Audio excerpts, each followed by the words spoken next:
성부와 성자와 성령의 이름으로 말씀드립니다. 네, 날씨가 많이 더운데 잘 지내고 계시죠? 네. 우리가 연중주일로 지내는 여름은 덥기도 하지만 이 더위 속에서 만물이 잘 성장하잖아요. 그 성장하는 의미에서 매년 우리가 연중주일에는 우리의 믿음이 성장하는 그런 절기입니다. 덥지만 좀 힘든 것도 있지만 말씀을 가까이 하시고 말씀이 주시는 힘으로 우리의 신앙이, 우리의 믿음이 잘 성장하는 귀한 계절이 되기를 바랍니다. 오늘 말씀 듣기 위해서 이 자리에 오신 여러분을 예수님의 이름으로 환영하고 축복합니다. 네, 옆에 분에게도 한번 인사하고 축복하실까요? 예수님의 이름으로 축복합니다. 예수님의 이름으로 축복합니다. 예수님의 이름으로 사랑합니다. 네. 많은 분들의 얼굴이 보이지가 않아가지고 무슨 일이 있을까 걱정되기도 하는데, 네. 오늘 복음성경 보시면은 조금 생뚱맞은 이야기가 나와요. 제자들과 예수님의 행적이 쭉 진행이 되다가 갑자기 중간에 세례 요한의 죽음의 이야기가 등장하게 되는데요. 조금 성경이 어려운 이유가 우리가 지식을 좀 알지 못하면, 성경만 봐서는 알지 못하는 이야기들이 있거든요. 그래서 좀 배경 지식을 조금 알게 될 때 말씀을 알게 되는데요. 오늘 그런 의미에서 헤롯 왕이 똑같은 이름으로, 다른 사람 3명이 똑같은 이름으로 동명삼인이 있는 거예요. 헤롯 왕이 언제 처음 나오죠? 예수님 탄생하실 때 예수님이 죽이려 했던 그 헤롯은 헤롯 대왕이라고 불리는 헤롯 왕의 시초예요. 왕가의 시초. 그 사람이 헤롯 대왕이고요. 오늘 나오는 헤롯은 그 아들이에요. 헤롯 안티파스라고 불리는데요. 헤롯 왕으로만 되어 있는데 헤롯 안티파스인데, 헤롯 왕에게는 여러 아들이 있었는데 헤롯 왕이 죽고 3명의 아들에게 그 왕국이 분할되어서 이렇게 나누어지게 됩니다. 근데 오늘 등장하는 헤롯 왕은 그 정실의 아들이 아니었어요. 늘 역사 그런 사람들이 갖고 있는 컴플렉스가 있잖아요. 정통성을 가져야 되는데 자기는 어떤 정실 왕비로부터 나온 아들이 아니기 때문에 그런 사람이 헤롯 왕이고요. 또 한 명 헤롯이 언제 나올까요? 예수님이 십자가 다실 때 나오는 헤롯은 오늘 나온 헤롯이 동일한 복음서에 나오는 그 헤롯은 똑같은 헤롯이고요. 사도행전을 보면 또 헤롯 왕이 나와요.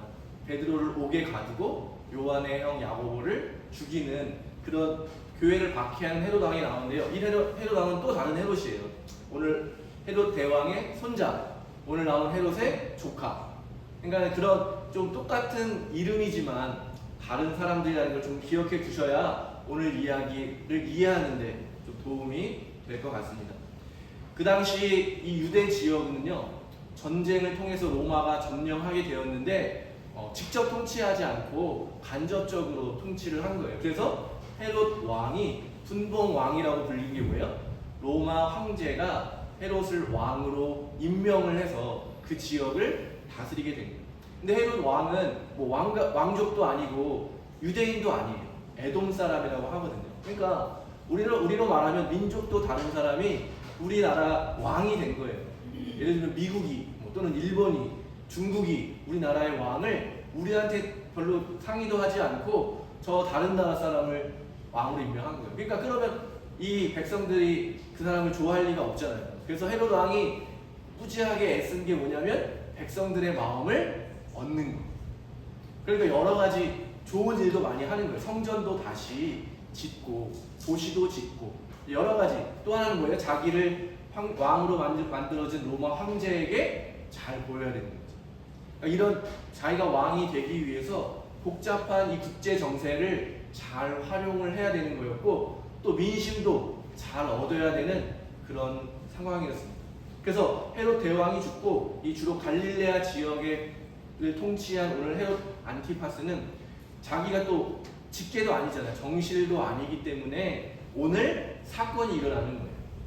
이 갑자기 죽은 동생도 왕이었거든요. 동생이 죽고 그 아내랑 결혼한 이유는 그 아내가 유다인 왕족의 후손이기 때문에. 이해가 되시죠? 왜 그렇게 무리하게 아내가 있었는데 그 아내를 버리고 새로운 아내인데 또 그 동생의 아내와 결혼하는 복잡한 일이 일어나는 이유는 그가 유대인들의 왕이 되게 더 확장하고 싶은 마음이 있었고, 헤로디아라고 하는 그 여인은 한 여인이 아니라 어떻게 보면 유다인들이 따르는 그런 왕가의 후손이기 때문에 이런 무리한 결정을 하게 되는 거죠.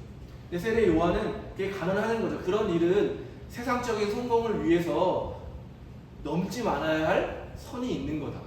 아무리 그 결혼을 하게 되면 누리게 될 이득이 많더라고 하더라도 넘지 말아야 할 선이 있다고 계속 이야기하는 거죠. 그러니까 하느님의 말씀이 이야기하는 거예요. 근데 헤롯이 그 이야기를 듣고 어떻게 했어요? 그냥 거절한 게 아니에요. 어느 정도는 괴롭지만 그 말을 듣고 옆에서 헤롯이가 계속 이야기할 거 아니에요. 나랑 결혼을 하고 이제 우리가 더 잘 되려면 저 우리를 방해하는 세례 요한을 빨리 없애버려라. 근데 없애지 못하고 어떻게 했다 그래요?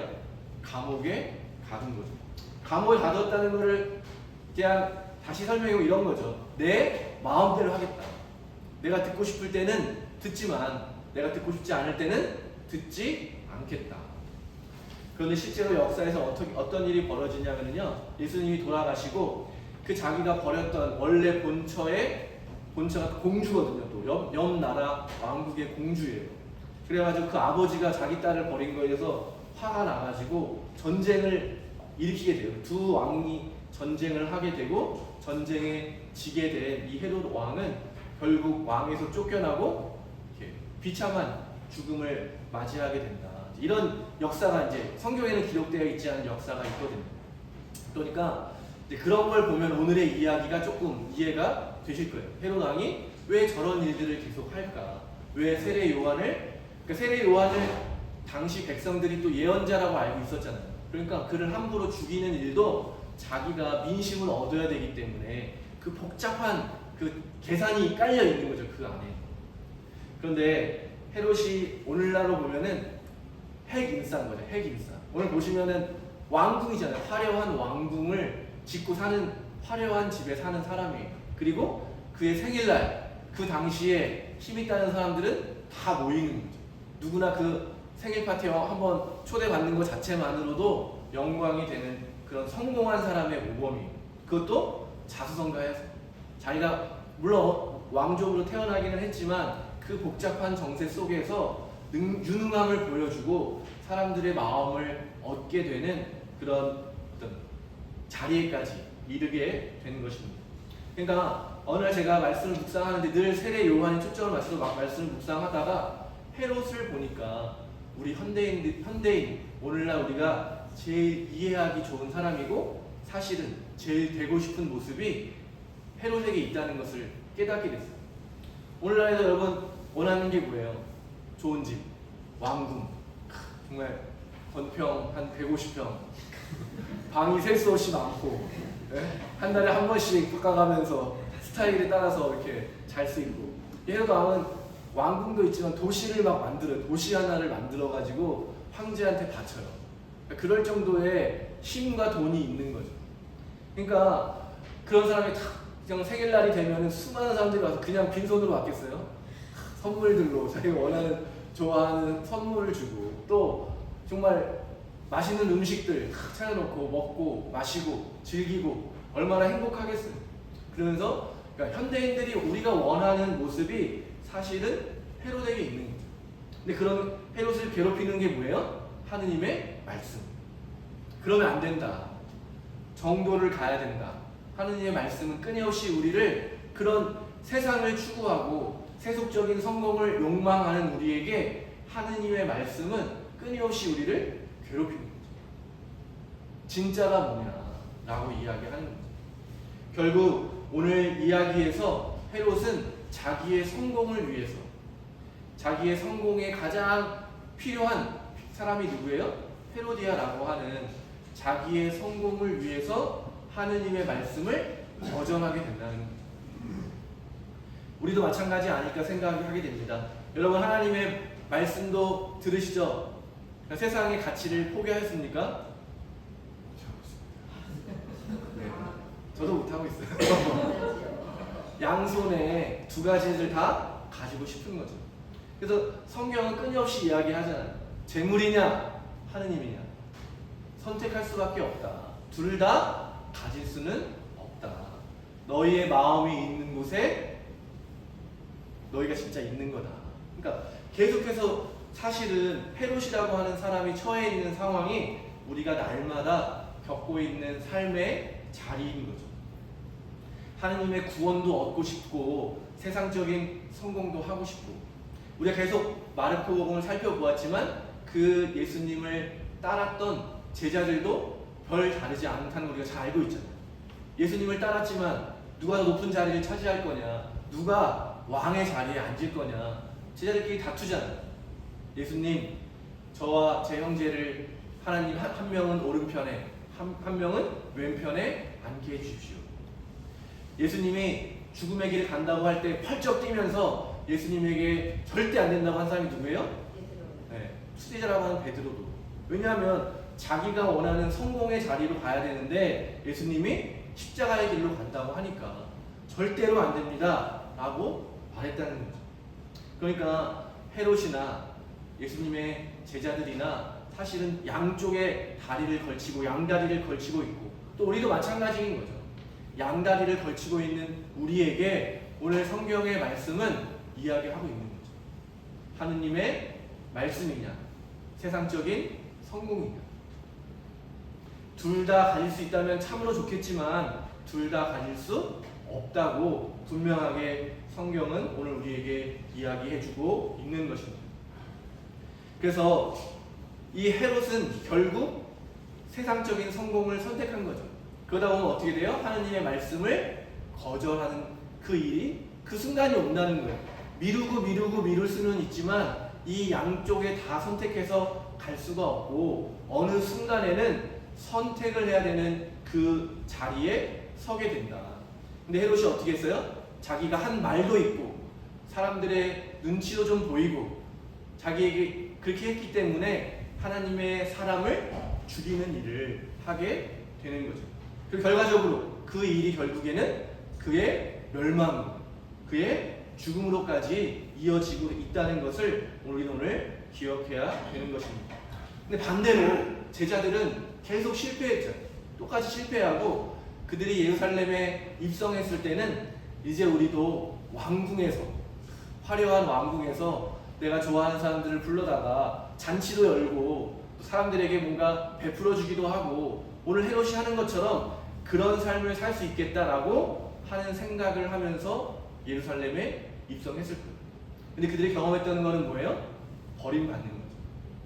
그들을 열렬히 환영하면서 나뭇가지를 흔들고 옷을 바닥에 깔아주면서 환호했던 그들이 일주일 만에 어떻게 됐어요? 예수님을 십자가에 못 박아.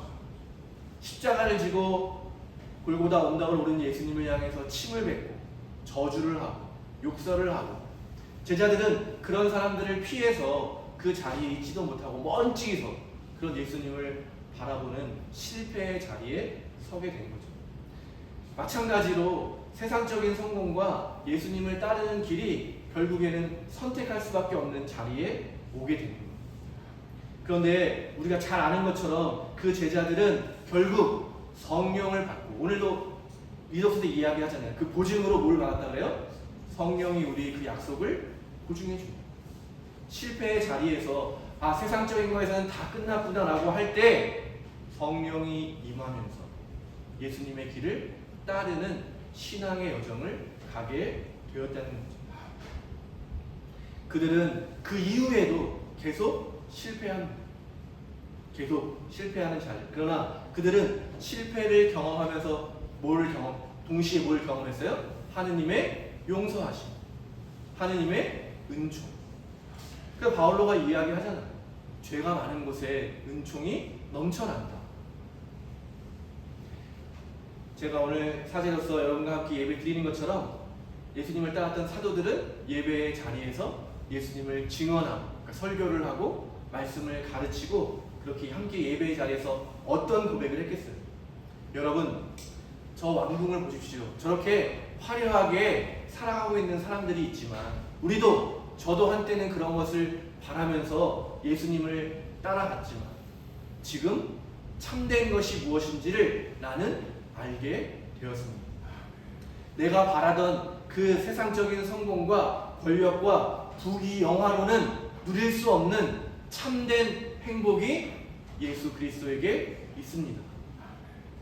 여러분, 회개하고 주님의 복음을 받아 들이시기 바랍니다. 이런 말씀을 할 수밖에 없었겠죠. 여러분, 저는 실패했지만 실패의 자리에서 하느님을 만났기 때문에 모든 것을 잃었지만 모든 것을 얻은 사람이 되었습니다. 사도들의 고백이었습니다. 여러분, 하느님께서는 저와 여러분을 사랑하십니다. 정말 좋아 보이지만 시간이 지나면 썩어 없어질, 죽음 이후에는 단 하나도 가져갈 수 없는 그런 세속적인 것이 줄 수 없는 참된 것이 바로 예수님에게 있습니다. 그런 고백을 하는 자리가 바로 예배의 자리입니다. 그래서 그 이야기를 들은 사람들이 처음부터 다 버리고 예수님께로 따라올 수가 있겠어요? 다 누구나 제자들처럼, 헤롯처럼, 저와 여러분처럼 양쪽에 양 다리를 걸치면서 내가 어떤 선택을 할 수 있을까? 나에게 어떤 것이 좋을까? 그런 시간을 가졌겠죠. 그래서 초대교회에는 그런 시간을 한 1년 정도 가집니다. 그리고 1년이 지난 다음에 세례의 자리에서, 세례받는 그 자리에서 고백하는 거예요. 그러니까 뭐예요? 나는 이제 세상적인 길을 버리고 포기하고 거절하고 이제 참된 생명을 주시는 예수 그리스도를 따르겠습니다. 저와 여러분이 고백한 세례의 고백은 그런 우리의 다짐인 겁니다. 그러면 그때 어떻게 해요? 우리가 그런 다짐을 할 때 우리가 노력한다고 세상적인 것에서 벗어날 수 있는 사람이 아무도 없잖아요. 우리의 노력으로 완성되는 것이 아니라 우리가 그렇게 살겠다고 고백할 때 하느님이 도와주십니다. 베드로가 쓴 편지 베드로후서 3장에 보면요 이렇게 기록되어 있습니다. 사랑하는 여러분, 여러분은 그 날을 기다리고 있으니만큼 티와 흠이 없이 살면서 하나님과 화목하는 사람이 되도록 노력하십시오. 세상을 끊고 세상을 떠나려고 노력하십시오라는 게 아니라 하느님을 바라보고 하느님과 잘 지내도록 노력하십시오. 그날이 무슨 날이에요? 예수님이 다시 오셔서 하느님의 통치가 이루어지는 마지막 날, 하느님의 나라가 완성되는 그 날을 기다리면서 우리의 노력으로는 세속적인 걸 끊어낼 수 없으니 하느님을 바라보면서 하느님을 더욱 깊이 사랑하십시오. 그렇게 될 때 하느님이 도와주셔서 우리가 세상적인 것에 욕심을 줄여가면서 하느님을 더욱 사랑하는 참된 신앙의 길로 나아가게 될 줄로 믿습니다. 아멘. 오늘 예배 가운데 온 우리에게 예수님이 하나님께서 말씀하시는 거죠. 지금 너희 앞에 놓여있는 두 갈래의 길이 있다. 하나의 길은 헤롯의 길, 하나는 제자의 길. 너는 어디로 갈 것이냐. 그때 우리가 이렇게 대답하는 거죠. 저는 죄인이고 저는 부족하고 저는 아무것도 할 수 없습니다. 이게 누구의 기도예요? 세리의 기도입니다. 주님, 저는 죄인입니다. 그때 예수님이 뭐라고 제자에게 가르치셨어요? 의롭다고 여김을 받고 집으로 돌아간 사람은 그 세리였다. 그 고백, 나의 부족함을 인정하고 나의 연약함을 고백할 때 하느님이 도와주십니다. 하느님이 그 사람을 죄인에서 의인으로 만들어주시고 힘없는 사람을 사용하셔서 능력을 주셔서 성령의 능력과 은사를 주셔서 그 사람이 하느님의 뜻을 이루어갈 수 있도록 그렇게 도와주십니다. 우리 성공회와 또 카톨릭은 성인이라는 개념을 갖고 있잖아요. 성인, 거룩한 사람, 하느님의 뜻을 완성한 사람이라고 하는 성인은 태어날 때부터 거룩한 사람이 아니라 대단한 능력을 가진 사람이 아니라는 거예요. 그들의 고백은 한결같이 뭐예요? 날마다 회개의 자리에 서 있는 사람, 날마다 자기의 부족함을 인정하고 고백하는 사람. 그러니까 하나님의 도우심을 받아서 결국 자기의 삶이 거룩하게 변화되는 여정을 사람들에게 보여준 사람입니다. 저와 여러분도 그런 성인의 길로 나아갈 수 있게 되기를 바랍니다. 아멘. 오늘 이 예배의 자리에서 우리의 연약함을 주님께 고백하시게 되기를 바랍니다. 아멘. 세상적인 것을 너무나도 사랑하는 우리의 마음을 진실하게 고백하시기를 바랍니다. 주님의 도우심을 간구하시기를 바랍니다. 그럴 때 뭐라 그래요? 하나님의 말씀이 우리를 괴롭히는 거죠. 다 좋아하는 돈과 명예와 그걸 좋아하는 그런 우리의 마음이 편안해지면 어떻게 되겠어요? 거기에 가 있겠죠. 지금도 교회에 오기보다는 더 유명한 사람의 그 영향력 인상의 잔치에 초대받았다면 거기에 가서 먹고 마시고 또 그런 자리에 가 있지 않겠어요? 그러나 말씀은 우리를 괴롭히는 거죠. 진짜 우리가 있어야 할 곳이 어디인지. 그래서 우리가 할 수 있는 일이라고는 끊임없이 마음을 가다듬고 예배의 자리에 나오는 것입니다. 우리의 연약함을 인정하는 것이죠. 그렇게 될 때 말씀이 우리를 변화시켜서 우리가 그토록 좋아하는 세상보다도 하느님을 더 사랑하는 존재로 만들어 가는 것입니다. 하느님의 말씀을 감옥에 가두고 세상의 성공을 위해서 열심히 달려갔던 헤롯의 길에서 떠나서 주님의 길로 돌이키는 회개의 시간이 오늘 우리 모두가 갖게 되기를 바랍니다. 그렇게 될 때에 주님께서 도와주셔서 부족했던 사도들이 교회의 지도자들이 되고 함께 모여서 예배하면서 서로의 연약함을 고백하고 기도할 때에 교회를 통해서 세상을 구원하셨던 것처럼 성경의 놀라운 일들이 바로 오늘 저와 여러분에게 이루어지게 될 줄로 믿습니다. 아멘. 우리 부천교회가 하느님의 영광을 드러내는 하느님의 사랑을 증거하는 그런 믿음의 공동체로 회복되게 될 줄로 믿습니다. 아멘. 신앙은 자기의 잘남, 자기의 의로움을 고백하는 사람이 아니라 자기의 연약함, 자기의 어두움, 자기의 죄를 보고 인정하고 고백하고 하나님께 용서를 구하는 사람인 것입니다. 말씀을 감옥에 가두는 것이 아니라 말씀으로 나의 삶을 비추게 될 때 하나님이 여러분에게 은총의 선물들을 가득 베풀어 주실 것입니다. 회개의 자리로 나아가시기를 바랍니다. 마음을 돌이키셔서 솔직하게 진정과 성령으로 영적으로 참된 예배를 드리시는 여러분이 되시기를 바랍니다.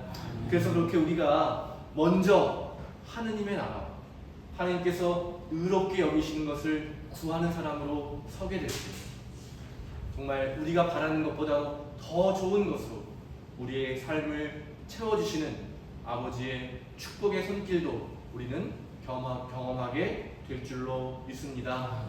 이것이 사실 어떻게 보면 구별하기 어려울 정도로 미묘한 차이이지만 내 힘으로 살아가는 것이 아니라 하느님으로 도우심으로 살아가는 사람, 저와 여러분이 되어서 이 뜨거운 여름을 아까 처음에 말씀드렸던 것처럼 우리의 믿음이 성장하는 성장의 계절로 보낼 수 있게 되기를 예수님의 이름으로 축원드립니다. 아멘. 성부와 성자와 성령의 이름으로 말씀드렸습니다. 아멘.